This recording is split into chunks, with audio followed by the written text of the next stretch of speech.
people on your commute to work. Glad to be back. Yeah, I'm glad to be back because my friends and family thought I was off the Bro Rantz podcast. Due to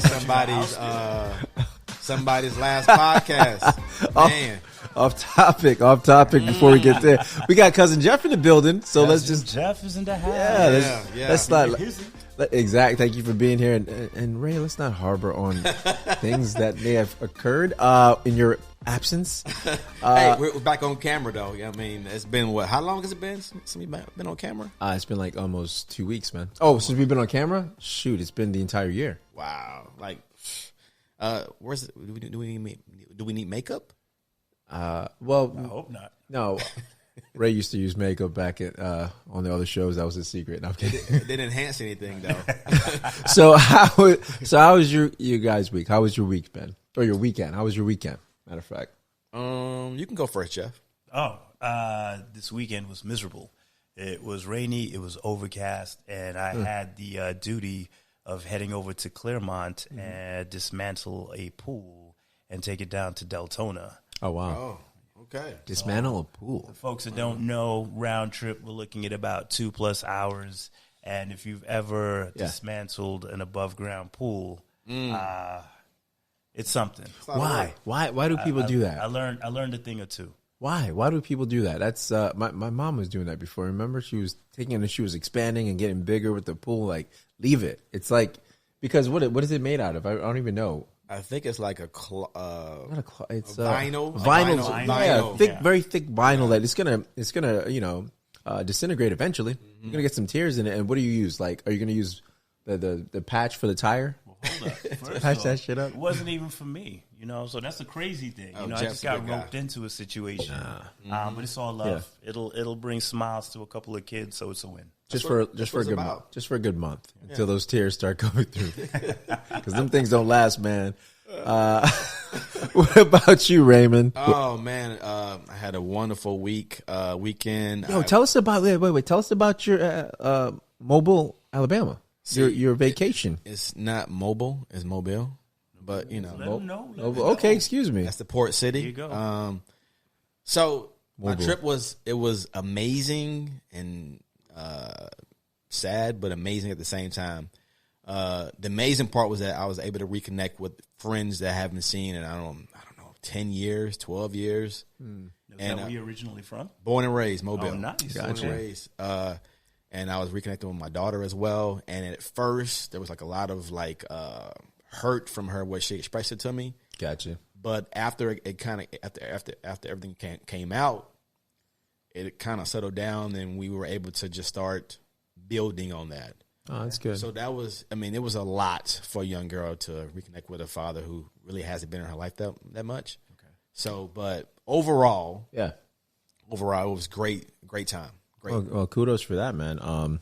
Glad you're reconnecting with your daughter, and hopefully you guys build from there. And did she win? How did she place in the homecoming? No, she was just part of the court as a freshman court, so she didn't actually win. As seniors actually won the homecoming, but they were just pretty much. She was as like a symbol or showing the future for homecoming. Okay, she was a symbol. She was a they have to, well, you know what? Think about it like this. Okay. Nah, this is for that mobile shit. She was a symbol. Go ahead, go. Do tell me she's a symbol. Keep this. Hey, okay. Nah, so look. How was it? The bride got bridesmaids, right? Let's see if we get herself out of this. How? So listen. Tell us about it. So they had to pick people from the freshmen, right? Okay. So she was chosen out of all the freshmen. So okay, how was she chosen? By her peers. Was it the ones that had the best symbol? Just kidding. Haters will be your. I'm just messing with you guys, man. My weeks was good, man. It was kind of weird not having Ray here. I was like, gosh, Ray left, and then Ray didn't let me know that he was leaving until it was too late that we didn't have a Monday show. So I said, you know what, the show must go on, and it did. It was weird doing it solo, like a monologue, but I was like, you know what? I showed Kate. I was like, oh, look at this. Did you see the picture? You didn't see? Oh my goodness! Raymond can show you while I'm talking. He can show you the picture while I'm talking. Gosh, man! It was so I was like, I was like, this is great. This is a good clickbait. I was like, he's going to see this and he's going to like crash the car on his way to work. Because he's like, I'm back. Oh, you're back? Okay. Hey, it was. I was like, what Reggie doing? Okay, all right. But yeah, over the weekend. So what we did over the weekend, we didn't actually do. We had people come in. We painted the house. If you guys notice, it's a different color. We upgraded our furniture. Did a little, I guess you call it interior remodeling or upgrade. No, symbol. Upgrade. Symbol. See that Yeah. right there? You see, he gave me X'd out. Wow. So He got me X'd out. Isn't that low? it's not low, man. If you guys don't know what we're talking about, go look at the Anchor app, and you can see the artwork. So just for the cover for the people listening to the podcast, Okay. you know, while they're driving. Yeah. So there's a picture of me and Reg. If you look at our logo, when you buy our gear, you'll see a picture of Reg. You'll see a picture of me, and we're standing next to each other side by side. So on that logo, Yeah. Reg has me X'd out. X'd me out.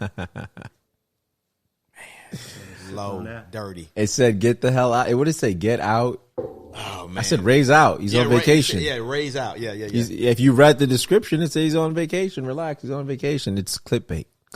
You know. Oh yeah. Some people take pictures that have, their junk showing. Some people clickbait you with crossing out a former co-host. I had a few of my homeboys text me up and say, "Hey, you all right? What's going on? hey, what's going on with the podcast?" Love it. Yo, I love it. Oh man, I know your heart. When you saw it, tell me, honest to God, when you saw what happened, did you feel like you're like, oh shit? This is what I honestly said. This is good. I said, I looked at my phone like this. Yeah. Oh, okay, Reg. Okay. See how you living. I see. Okay, let me finish what I'm doing, and I get with you later. Oh, okay. Until I actually read it. No, as a matter of fact, I listened to it. Then I said, oh, okay. I see what he doing. Wink, wink. I got you. But at first. Yeah, but here's the thing. Now you know who was actually listening, who contacted you. That was your people, right? Like, oh, shoot, bro. You out of it? What's going on? Yeah, exactly. Yeah. You need a minute? You need a moment? I know you're just recovering with your daughter. You guys are building stuff, but you just broke this thing. This thing's gone. They had my back. So speaking of, you guys, this week was crazy with the trial and everything coming with the verdict. Were you guys satisfied with the Derek Chauvin verdict? Were you satisfied? Did you see it coming, or were you shocked? I shouldn't say satisfied. Were you shocked by it? Did you think he was going to get off or not get all the charges filed against him, or charged on every charge, convicted? You can go first, Jeff. Yeah.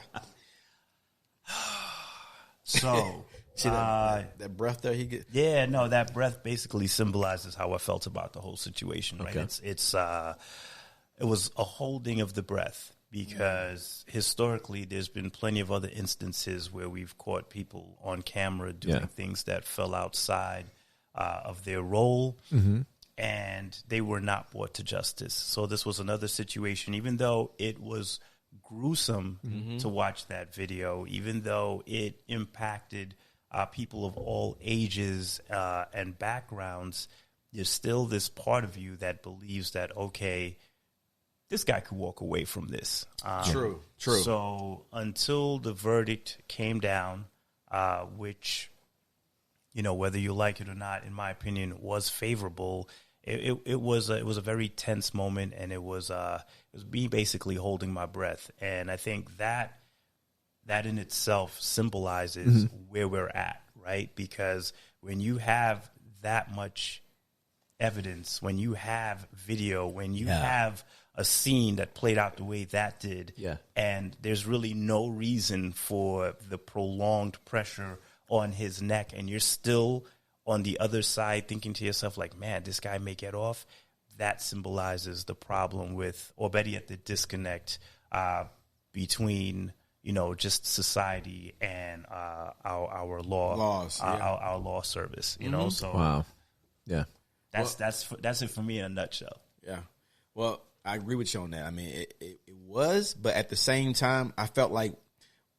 when I listened to the trial and the witnesses, it was too many police officers who came on board, and they weren't for Derek. They didn't even give him like an ounce of like they understood what he was going through, or he was he was a little bit right, or he was doing the right thing, or using the right procedures. Yeah, they all pretty much separated themselves from him. They all said he did the wrong thing. They all said he didn't follow the right rules. Yeah, and it was kind of like a change as far as usually they protect themselves, the blue line or the blue code, but this was different. I thought, jumping off what you said, I thought the reason, like both of you guys said, the fact that the video, there was this, first and foremost, the number they were saying forever was 8:46, and it turned out it was 9:29. So when you added that much time, almost another minute to it, it was ridiculous, right? But you see this guy sitting on his neck, and I thought what really did it in for him is when the paramedics came, and they checked the pulse, and they said, "Yo, he's no pulse, dead, basically, right?" Gets up, gets to gurney, comes back, and has to tap this man on the shoulder and say, "Yo, can you get up so we can grab the corpse?" Basically, that says it all. That says what your intention was. Right. Your intention was, that's what it looked like to me. Like that to me sealed the deal. When the paramedics came and tapped him, and after they took the pulse and he didn't get up until they were like taking the body away, it was game over to me. Because the video, like you said, you're in a society now. You're like, okay, there's video now. Well, we've had video with Rodney King and everything like that. We've had all that, and still at the end, you even have it with Ahmaud Arbery, that you're sitting there with this stuff showing. Like people are trying to justify, oh well, he ran after the gun. But if you look at the video evidence, it shows that the guy raised his rifle, and that's why he ran around the other side of the truck. And people can't process that. So I'm like, what do you need? You need like a word from God to say, this dude, that guy's guilty. That guy's intention was this.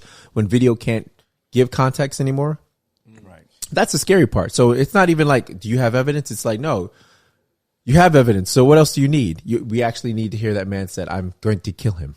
Well, the thing about that though is, we can sit here and debate all day whether it was his intent to actually kill him, right? And that's a little harder to prove. But without a doubt, we can all agree that what he did was unnecessary. And you know what? That ultimately led to his death. And that's where, that's the right word, unnecessary. That's the line that got crossed. And so for a lot of the people that still feel that, this was an injustice and this was somehow fueled, by one side, or, for some form of political gain. Yeah.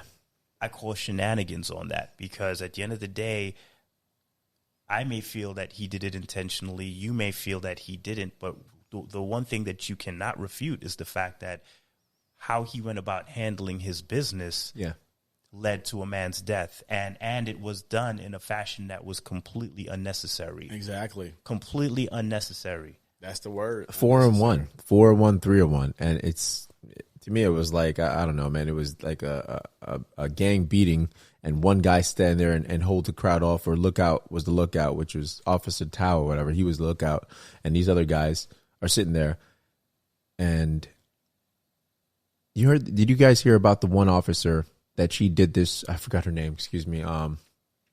She stopped a fellow officer from choking out. The illegal chokehold? Yeah, and she stopped him. She got between the officer and punching her. She ended up losing her job and losing the pension 1 year or a couple months before she was supposed to get her pension, I think. And so she finally, the judge reinstated her pension and everything recently. But that's what we need. We need good apples like that step in front and say, okay, he's down. Like, the guy said a couple times, let me check your pulse. Look at what it cost her. So we're talking about good apples, but she stepped in. She did the right thing. Yeah. And then you know what? She fell victim to the same system that she was trying to protect. Yeah, and that's exactly crazy when you think about it. That's why people don't do the right thing. And that's sometimes. why people don't do the right thing. I get that. But here's the thing. When you take away them having what is it? I can't even think of the word. Is it the immunity? The immunity, right? When you take away that and you can go after the pensions and stuff like that, it's a game changer. Because if I go to work and I mess up numbers, you go to work and you guys mess up anything at work, your job's at stake. How are these guys taking lives in situations and they can still, they just get a leave of absence for a day a week or get desk duty to process whatever? I mean, I'm saying when they're in the wrong, not when it's a justified shooting, guys. So Don't. Well, there isn't any incentive to do the right thing. Well, there's no penalty to do the right thing. It's about accountability. Right? Accountability. You don't get no accountability. Pensions don't get touched. If anybody's paying, it's the taxpayers paying when they actually settle with civil suits. So basically, it's the victim's families paying this bill anyway. So I want to rewind real quick. So yeah, sure. For all of our law enforcement peoples that are joining in on the show, whether you are in law enforcement or whether you have a family member or a loved one, please let me first say this. First and foremost, I appreciate and I am thankful to the people. Respect, brother. We are thankful and we appreciate the people that put their lives on the line day in and day out. Your job is not easy. You are met with all forms of resistance, and there are instances where you have to make a split decision, like a split-second decision for either the protection and benefit of yourself or the people around you. As a black man, with all of the ugliness that's being shown on social media and television right now, as far as, the interactions, I've had some really good interactions as well. I actually probably have more favorable interactions than negative ones. That said, I've also been pulled over for no good reason with guns drawn, held on the side of a road for a solid 15 to 20 minutes with no explanation given. Wow. Only to then be told, like, oh, you're good to go. You guys matched the description of a potential suspect in the area. Wow. And those are the things that we're addressing today, Absolutely. And so I just kind of wanted to put that out there because I know there's a lot of people that are passionate on this subject. And I think we spend a lot of time bashing, but we don't necessarily spend a whole lot of time congratulating. Well said. I mean, if you go back on our show, on one of our previous episodes, we did interview Sheriff Chitwood from Volusia County. So we definitely do support our law enforcement. I support law enforcement. I support anybody that does their job right. If you do your job like shit, I do not support that. I'll just speak for it, because at the end of the day, people speak the Blue Lives Matter, and I don't know where this thing came from, because when someone can show me from DNA and on ethnicity or nationality where blue lives are, then we can talk. Because that makes no sense. You're talking about a job. You're talking about a uniform. When people saying black lives or whatever, they're talking about a skin color that cannot be changed. You can be blue lives no matter what color you are. Just like you can be in the pride, as far as the LBGQ, no matter what color you are, right? You can be any of those things. What black is, you are, when you're ethnicity, you're that ethnicity. There's no changing that. No documentation is going to change that. So... That was more political. They're trying to draw a line. That's what it was. I understand, but it's lives versus job. Yeah, you know what I mean. It's occupation versus a life that's a skin color. Okay, sure. Let me go change my skin color so now I'm in this safety. No, you know what I mean. When you go home, you're a cop. You take off your uniform. No one knows you're a cop when you go wherever. I wear this uniform every day, which is my skin. Mm-hmm. So it's like just like what the issue with the Dante Wright thing. Having the expired tags, and I thought that from what I've heard, it was not paying. Was it either having it? You guys familiar with it or no? Why he had the expired tags, or it was something about he missed a court date, and it was sent to the wrong address or something, right? So it was something he was pulled over because of the expired tag on the car, which actually I think belonged to his mother. His mother. Yeah, she said she just got him the car. Yeah. So she basically gave him the car, and anyway, and from there it just kind of escalated. Very weird. I don't know. There's so many speculations on that. They were like, you can hear the gunshot in the video. I don't know. Those people. There's no time and stamp. For people that are with the conspiracy theories, like, and then you have the other thing with the young lady that just happened in what was that, in Ohio? Right. About the knife? Yeah, man. But I don't know. See, she was about to stab another person. So she had it, and I thought that was... So it's funny because those are two situations that seem similar, but they're very different. Yeah, yeah. Because you have the first situation where there are multiple cops on the scene. He gets out the car, and then it kind of escalates. But at that point, you've already gotten a feel for, okay, well, who are the people involved? What's the circumstances? how that situation escalated will never make sense to me. And I think that that needs to be investigated. And well, she's been charged. Right. And ultimately, there needs to be some form of justice implemented in that situation. The latter situation, I got to tell you, I know that people are in an uproar. And as a black man myself, sometimes I think we wave the flag of racism or injustice, sometimes rightfully so, because what, you can only take, so much before it becomes old hat, right? So we're talking about not a year, 2 years. We are talking about just years and years of being targeted, mistreated, manipulated by a system that was really not designed for our benefit. So I understand why, our default sometimes is untrusting. But in seeing that video, I have to tell you, that is a true situation where he did not have a whole lot of time to make a decision. I agree. He rolled up into a situation that was already escalating. And not only that, there were people that were in potential harm's way. Yeah, there were adults involved. You've got someone with a knife charging towards another, and we can argue all day about, okay, well, he could have potentially used a taser, but I've seen enough footage that a taser isn't always efficient. There's some people, it'll take you down, and there's other people that'll stand up and look at you like, hit me again. So in that situation, it's kind of like, am I happy with the outcome? Absolutely not. Do I wish it was different? Absolutely. You can't win them all, though. Right. Can I find him at fault for how the situation was handled?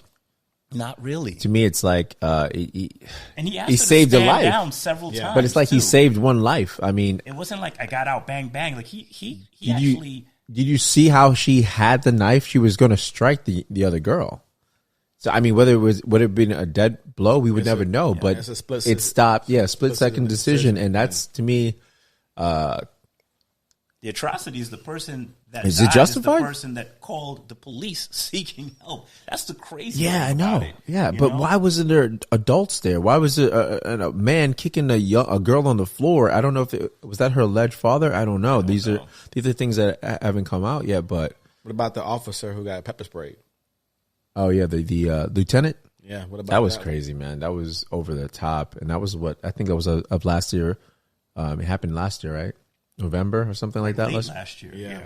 And him driving to him following the protocol, because the protocol it says to go where it's well lit. If there's not, and then he pulled into a gas station. What are you going to do in a gas station well lit? Now you can definitely identify me on your cameras, and it turned out he even had the tag in the back window. We all know that. Like, you see that, and you can see it with those you can see it with any car. You can see when the tag is there. I don't care how tinted the windows are at night. That's your advantage. You can hit and see within the tenant, especially if you bought it off of a lot. The beams of the light should have hit it anyway. Yeah, that's what I'm saying. So they would have definitely seen the. I just thought it was overboard, and the fact that the guy was. They were mad because he drove. They were mad because he kept driving. That's what it was. It was less than a quarter of a mile. That's what he even said. They were like, "Oh, you drove for that?" He was like, "No, it was a quarter mile." And these military guys, these guys that are military, they're very accurate when it comes to keeping accurate recollections of things. They're like, no, it was a quarter of a mile, and he was keeping his calm. Talk about keeping calm. Oh, this guy, he is the poster child for what you do in a situation that is, escalating quickly and unnecessarily. Yeah. And you know what? That situation is really it's like the perfect situation for when we speak about accountability and we talk about mistrust. Yeah. That's a situation, right? Because here we have so many times the story is, oh, well, look at his past. He or she has a record. He or she did this in the past. Yeah. Here we're talking about somebody that also serves our country. Yeah. Exactly. Also puts his life on the line. Yeah. Right? And that's how he's treated. But where the real accountability and mistrust comes in is they had this video in their possession. Yeah. Didn't want to release it. And it's not until the shit hit the fan did, they actually go in and do something with the officer. Because he was released shortly after the release of the video. Yes. So what does that say? Did you see? What does that say to the public? Yeah. No, did you see the continuation of that video? No. When they sit and they're talking to him, dude, I've been in this situation. You all have. When someone's wrong. Oh, they were calm with him, right? No, they were calm with him, but they were like, you know what, why didn't you just listen? You made it worse. And they were like, do you want, when you messed up, they're like, give him a towel. Oh, you want me to wipe your face? He's like, no, I don't understand what I did. And he was trying to explain. He goes, we can go and document this, or I can, so basically if he goes to superior, it has to do with being, I don't think court-martialed, but it has something really bad to do if you get in a legal system it has something to do with the Army. It's bad news for you as far as, I don't know the technicalities of how it works. I think it's court-martialed. Oh, you would know, court-martialed. Okay, so to be court-martialed because you're a vet. So they were like, basically like, we can do that, but, it would not be good for you. So we can release you, or we could. I remember that they was doing the training day with you want to go home. Yeah, you want to go home, or we can think, but it'll be documented. It'd be bad for you, Right. And it's like, whoa, I've heard this rebuttal before. When someone's in a wrong and they're trying to save their own neck, like, oh, this can come back on me because it was a game. Yeah, you know what I mean. It can come back on me, but the fact that he was like, because I'm a vet too, and and you serve my country. The way he said it was like. It was about him versus what he did wrong. It was about saving himself, like you just said. It was about saving himself. He knew he messed up, and he said, I talked to my superior, and he said, hey, you can let him go. I told him what I want to do. Aha, I know what this reminds me of. Okay. So I'll tell you this. So we had experience, Kate and I had experience with her car, and something went wrong with the battery. It had to get serviced. So it was a Nissan. We took it to the dealership and whatever, and everything was fine. And all of a sudden the battery was dead. They had it for a few days and the battery was fine before that. So I'm like, hey, the guy was like, oh, you guys need a new battery on top of the other stuff. And I'm like, no, we don't.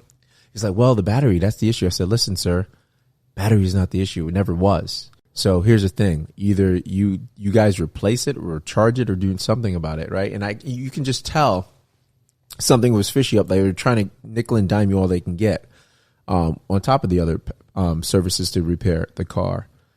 So he calls me and acts like it's a favor. Well, I talked to my boss and, because we caught him in something. Because I was like, listen, I talked to this guy because they kept switching the service manager on us to someone else.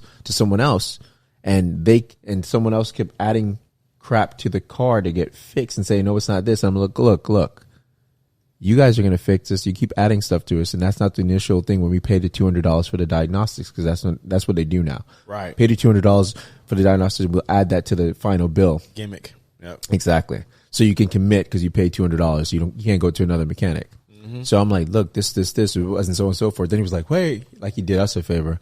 What I did, I got it out of my own thing.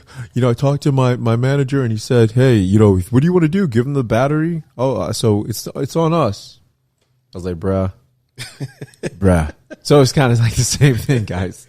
Hey, it's kind of like the same thing. Thing. Reg, I gotta disagree with you a little bit. You didn't get pepper spray. I got my trying to get that new battery. Nah, dude, you know how much a battery costs from a dealership? I was, the wallet was getting pepper sprayed. Spray the wallet? Yeah, it got fat. Yeah, and the reversal that you spray it doesn't get fat. It strings. What about, you guys have heard about the whole DMX passing? Ray. Again, your fault that we're covering this last. We were supposed to cover this before, but your fault that we're covering this last. But we're going to pay our homage because I was a huge DMX fan. Speaking of that, any of you guys were? I listened to DMX maybe like 5 hours driving to Mobile. No wonder you were angry. I wasn't angry. I was just. Jeez. You used to push your daughter.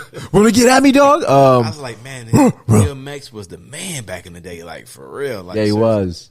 You were a DMX fan too, Jeff? So my man X, thank you for just, the music, the energy, the presence. We sleep on X because, his story didn't really quite unfold to what it could have been. Right. As far as like just, his stardom. I mean, I felt like he ruled everything. Everything he touched was gold. Yeah. Think about it. At one point, hot. He was hot on the charts. He was probably one of the first rappers that I thought was in mainstream movies continuously. And actually, he did a good job, in some of those acting roles. Yeah. Like, he was on the scene.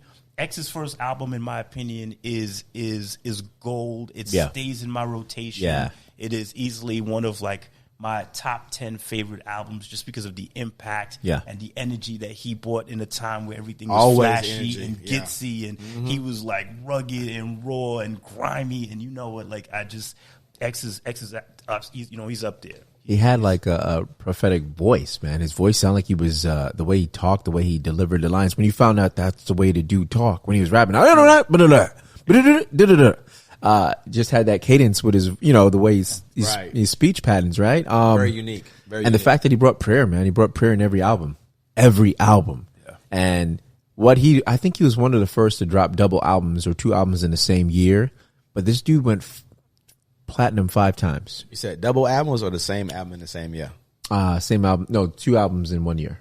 2 albums in 1 year. Yeah, he was doing that. He was knocking them out. So he went platinum 5 times with, never done that. No artist has ever gone platinum 5 times in a row.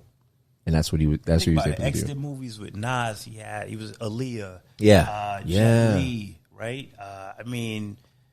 Yeah. So what did you think about people, there's a lot of things that were going on social media that people were like, oh man, now everybody's showing these pictures they have with X. Where the hell were you at when he was suffering and going through all this addiction? What were your thoughts on that? And I'll give you mine. Low hanging fruit, man. It's easy to diss somebody. Yeah. When let's just say, for instance, you diss them right now and you diss them.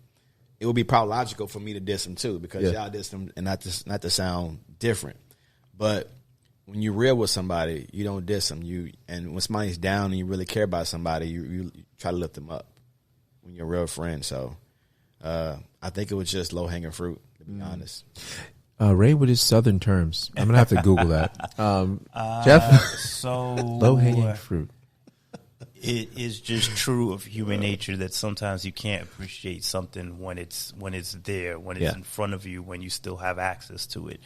And if you just think about like the hip hop community in general, I'd say in the last 2-3 years, we've lost some people that didn't really get the shine they deserved when they were, or better yet, the flowers. They didn't get the flowers. They didn't really have the footprint as far as reach when they were here and present. But the moment they passed, all of a sudden you see some of their albums are like hitting these numbers and are in rotation. So like Nipsey. Yeah, like you got Nipsey, you got like Pop Smoke, you got a couple people that passed that like upon their passing, you're like, yo, these guys' albums are in rotation. You're seeing their merch everywhere. You're seeing all these people there coming forward like, oh, we miss you. Yeah. And that's not to say they didn't have a following before, but you just feel it when something's, it's I don't know. It's like that old pair of sneakers. You see it in the corner every day. It's no big deal, right? And then you finally throw it away, and then that one occasion arises, and you're like, "Oh damn! I wish I still had them sneakers." I know, right? So I got a terrible analogy. Yeah, it is, because I'm like, you're talking about my thing with the damn dealership and pepper spray. This dude talking about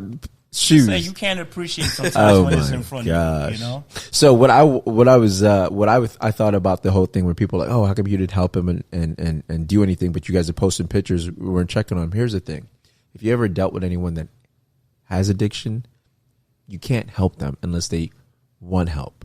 And X seems like he was very strong-willed in mind that, hey, if he can't help himself, you're not going to be able to help him. Right. So that's one of the things. Like, ever dealt with a family member that has addiction? Yo, it's hard, and you can stay with them all you want, but at the end of the day, you can't babysit people, especially if you have another life. Yeah, right. You know what I mean? But you can be there for them. So when they're around you, you can give them praise. You can tell them you'll be there for them. That's the best support you can do. So I saw two sides of it, and I was like, yeah, but if you guys haven't been friends or you haven't checked on him, yeah, you shouldn't be posting pictures here and there. But if you have been in his life and had a relationship with him, then yeah, I can see it's okay to post that, because like I said, you can't save people that don't want to be saved. It's hard to get out of addiction. So the crazy thing about X is, I mean, you guys can tell me, but outside of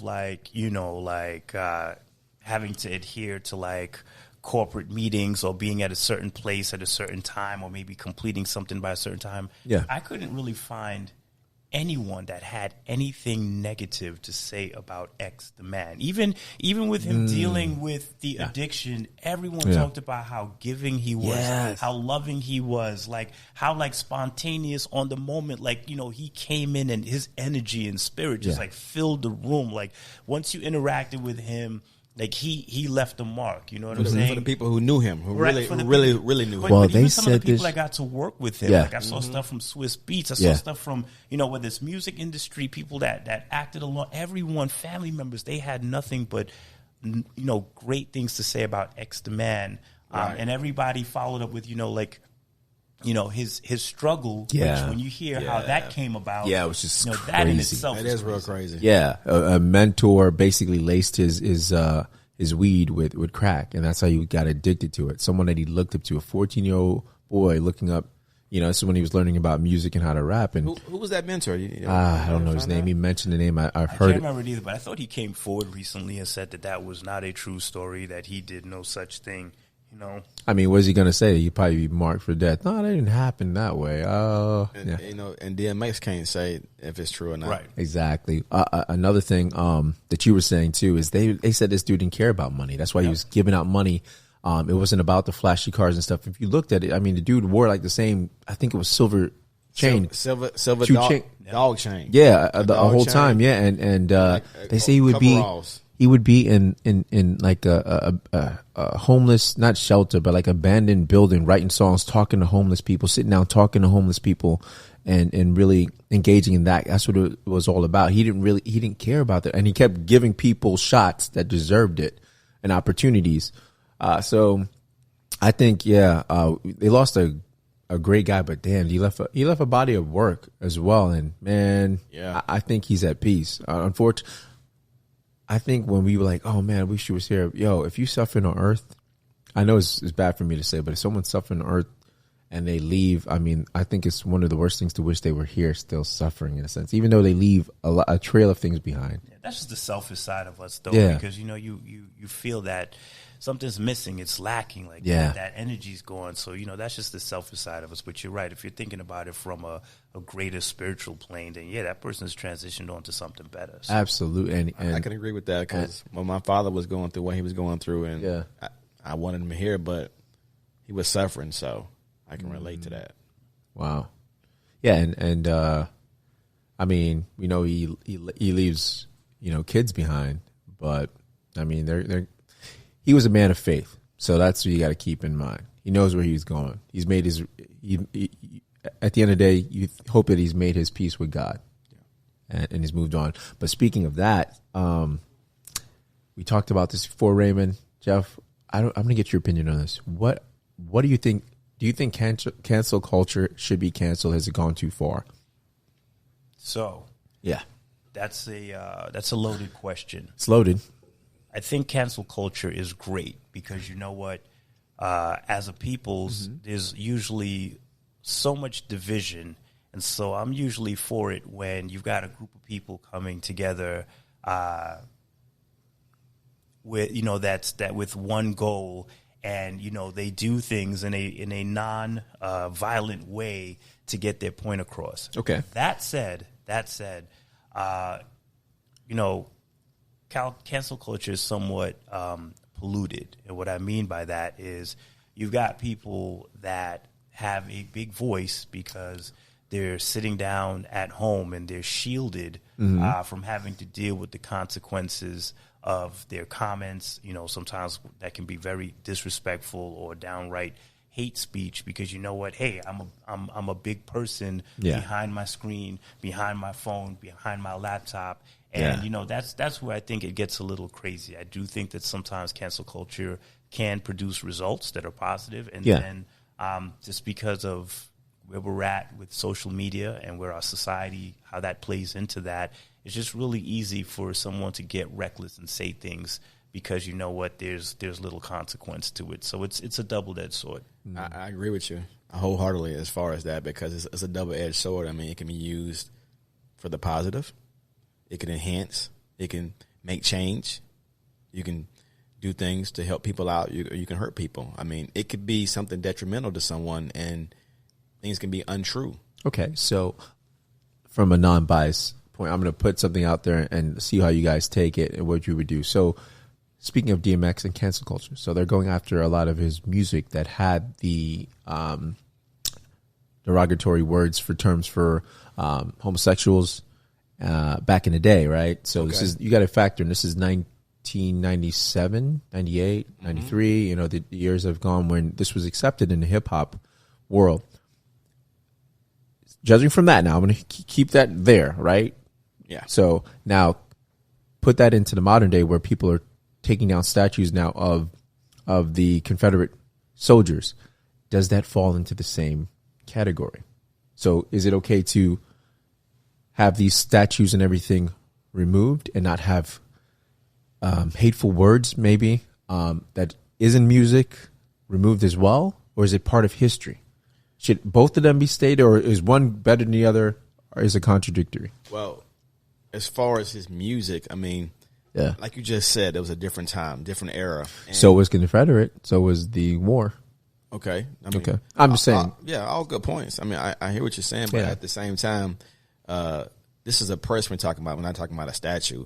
And we didn't give him the opportunity to speak on that, to speak on, you know, what was going through his mind and how he felt about it. I mean, he may have a different opinion now. I don't know. He doesn't have the opportunity to speak on that. But at the same time, a statue is different than a person.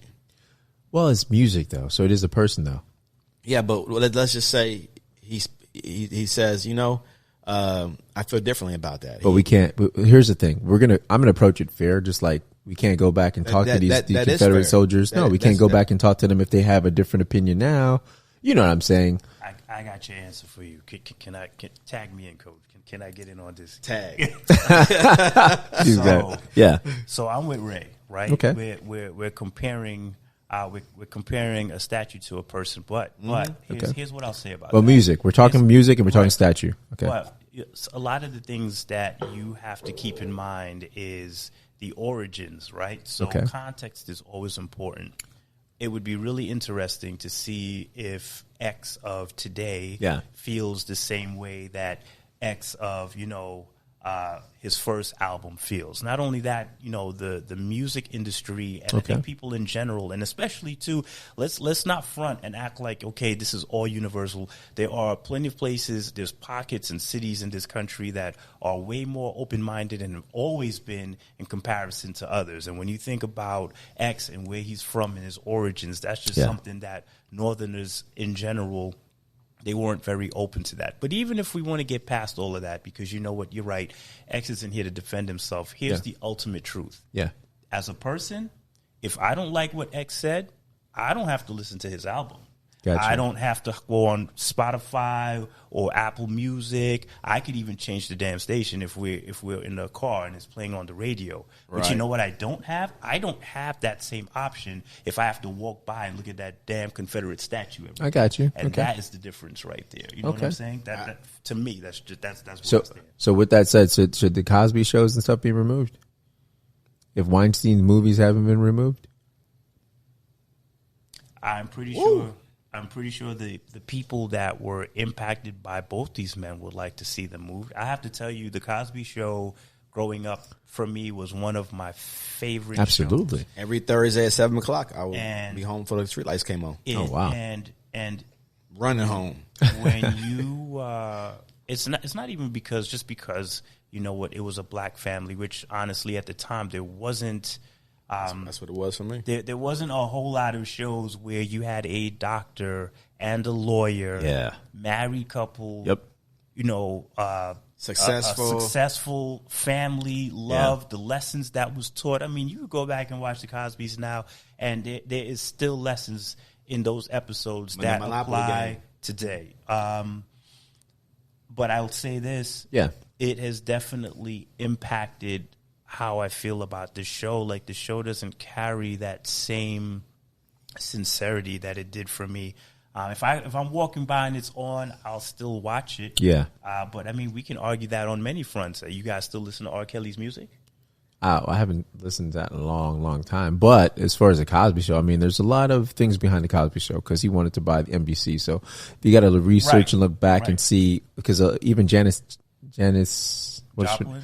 No, Janice. The model, right? Yeah, the model. She was found out she was plagiary. She had perjury. Plagiary. No. What was it on? You're on trial. Perjury. Right. Mm-hmm. She committed perjury on trial just to say she was just trying to be whatever. So she was proven that she was lying.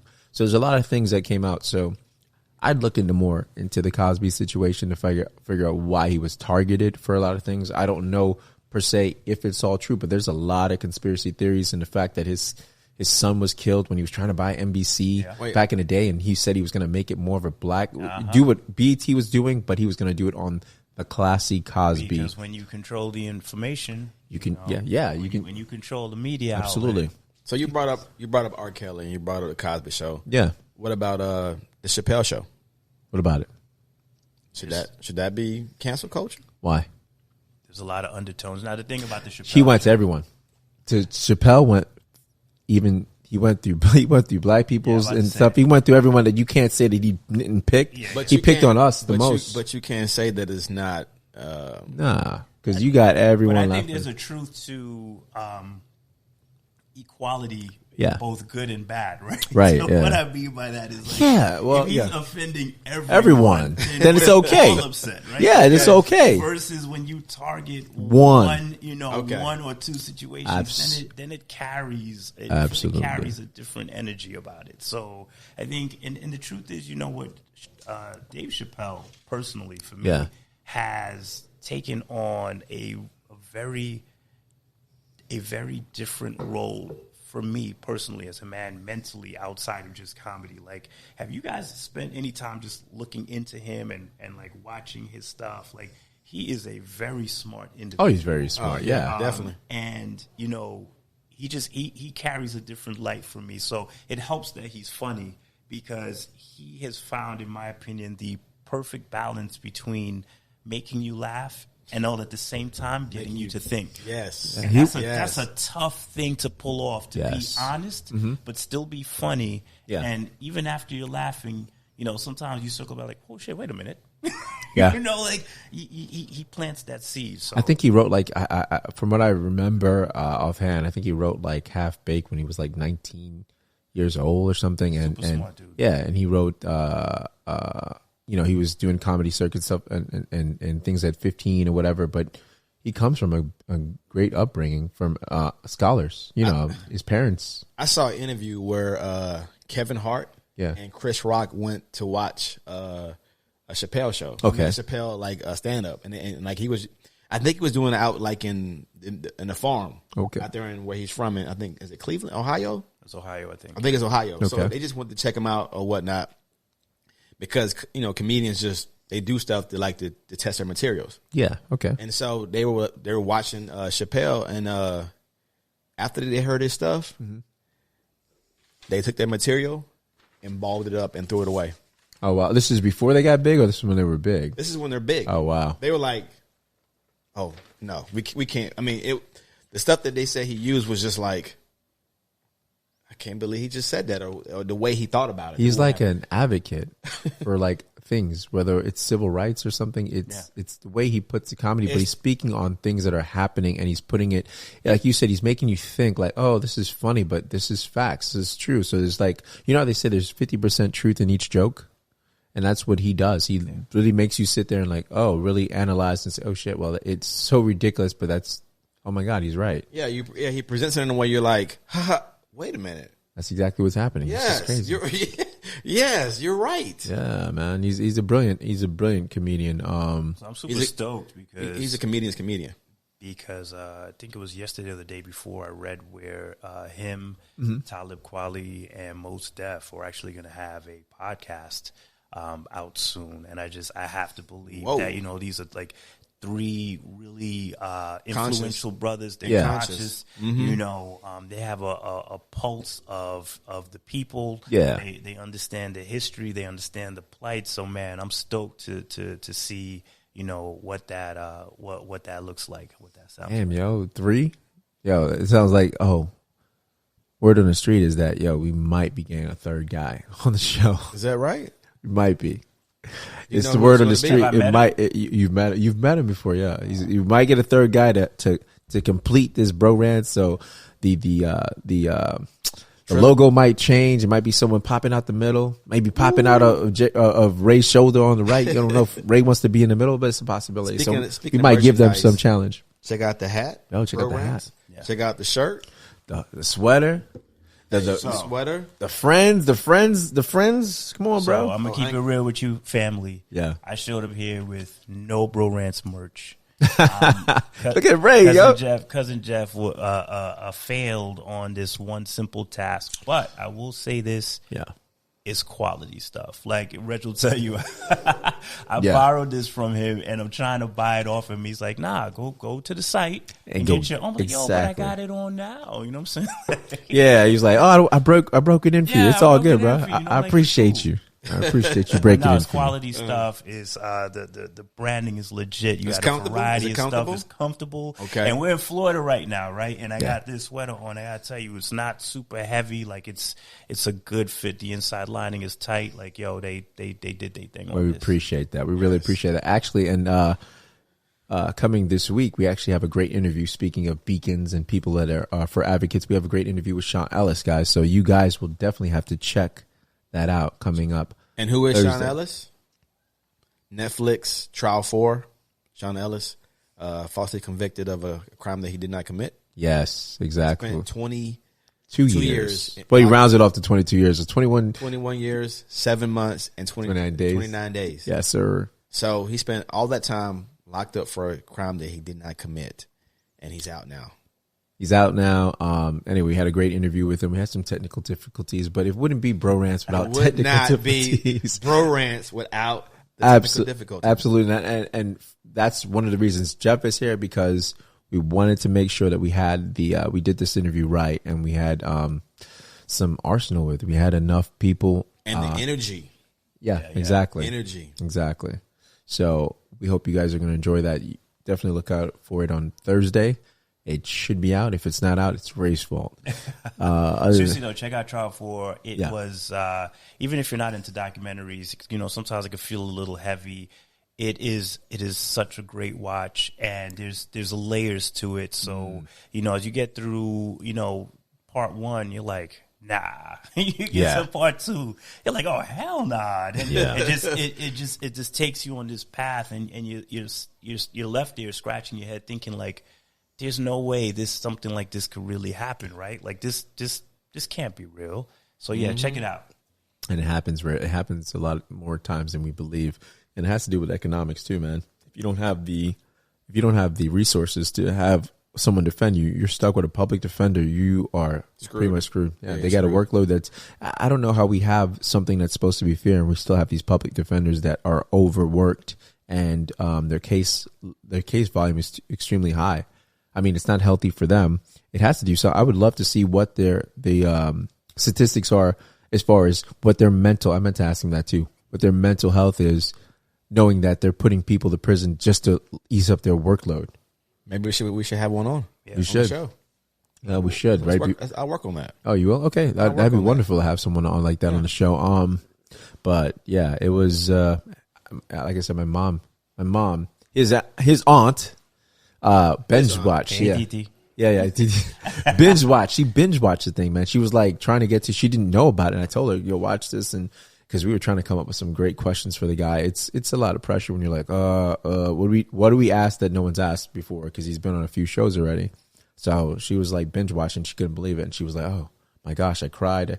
I got angry. It's so much emotions, like Jeff said." Roller coaster of a ride on emotions that you're going to go through when you watch this. So definitely check it out. And also check out his website, www.trial4four.com, to buy his merch, Wounded But Not Broken. Show your support that way.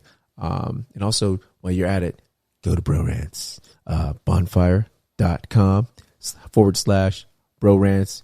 You know the damn name, guys. I'm not going to spell it for you. Yeah, when they see me again, I'm going to be like Bro Rantz merch out, right? I'm going to have the hat. They may not even have scarves yet. I'm going to get the scarf. Yo, we working on that, bro. We working on that. Like I'm going to be right. We got the sombreros coming, dude. We got that coming. For everybody. Absolutely.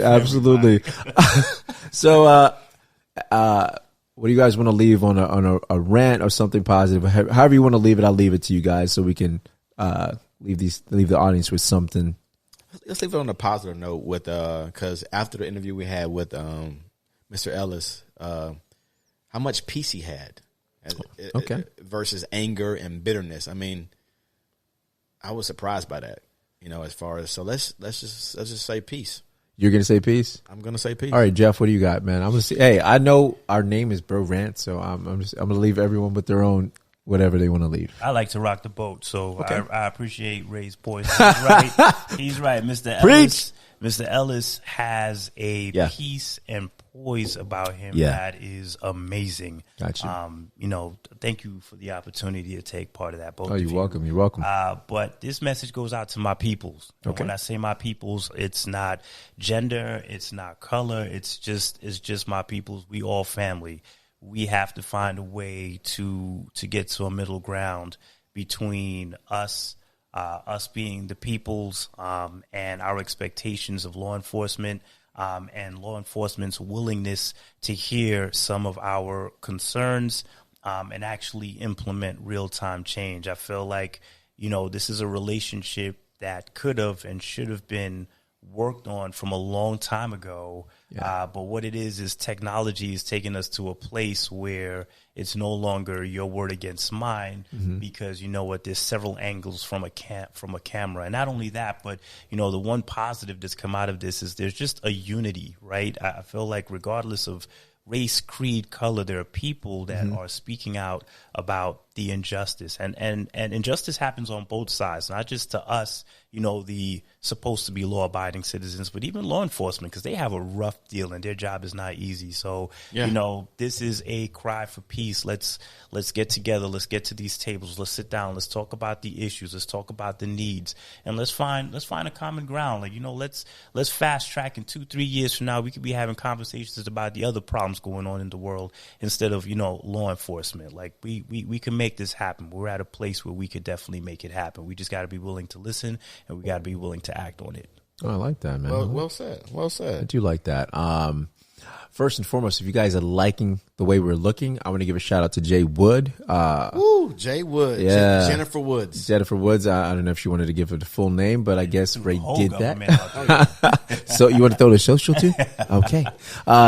Thank you, because she hooked us up as far as how to set up the light and everything. So appreciate that. And we're just trying to upgrade and get better with this. My rant. Do I have a rant? Let me see.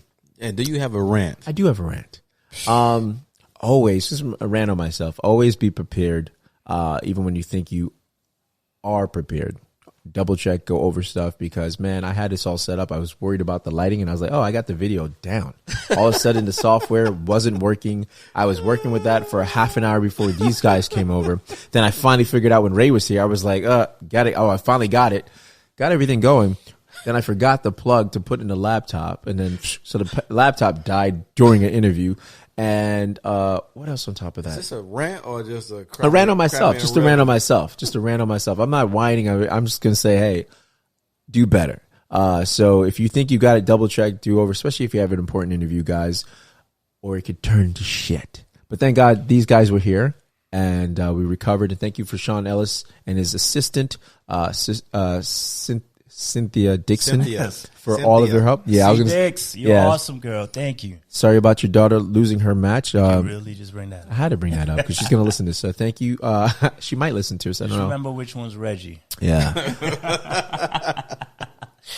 I'm not even going to say nothing. I'm just going to let it go. I had to come back. He's going to say something with the about the Final Taylor jacket. Oh, you're going to say something? So I want to say this, family, he's right. Like, we experience all types of difficulties, but what he's not letting you know is my man put in a lot of time for the preparation, right? He made sure these lights, you see us, this cocoa brown glistening right now, that's this dude, okay? Like, that's Jay Wood. That's Jay Wood. Thank you, Jay Wood. But you know what? She ran with the assist, but you definitely put it together. And even though we experienced all those issues and problems, you know what? You should have seen him working diligently to get it on track. And we did right the ship. So, it's just, it's symbolic of life. It doesn't matter how prepared you are. You're going to find yourself in a challenging situation. It's how you deal with it that's really counts. You know what I'm saying? So props to Reg. Oh, wow. Okay. Wow. Oh, damn, Jeff. You sure you want to be on the show? Gosh, damn, bro.